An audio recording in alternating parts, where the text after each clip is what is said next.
Maharashtra news, बातमी फक्त जनतेच्या हक्काची। उमरगा लोहरा विधानसभेसाठी सातलिंग स्वामी इच्छुक। सातलिंग स्वामी यांनी विधानसभा लढविण्यासाठी इच्छुक असल्याने गावोगावी भेट देण्यास सुरुवात केली आहे। त्यानिमित्त त्यांनी प्रत्येक गावात जाऊन आपापल्या कार्यकर्त्यांना विश्वासात घेऊन मी येणारी विधानसभा लढविण्यासाठी इच्छुक असल्याचे सर्वांना सांगितले आहे।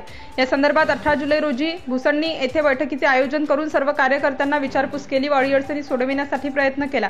येणारी विधानसभा मी अधिकृत पक्षाकडून लढविणार आहे, त्यासाठी मला तुमच्या सर्वांचे सहकार्य हवे आहे असे विचारता सर्व गावकऱ्यांनी आम्ही तुमच्या पाठीशी खंबीरपणे उभे आहोत, येणारी विधानसभा ही तुम्हीच जिंकणार असा विश्वास यावेळी गावकऱ्यांनी सातलिंग स्वामी यांना दिला। येणाऱ्या विधानसभेसाठी तुम्हाला निवडून आणण्यासाठी आम्ही आजपासूनच कामाला लागणार असल्याची ग्वाही भुसणी गावातील नागरिक व युवकांनी सातलिंग स्वामी यांना दिली आहे।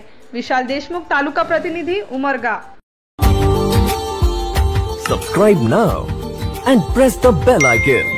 Never miss an update.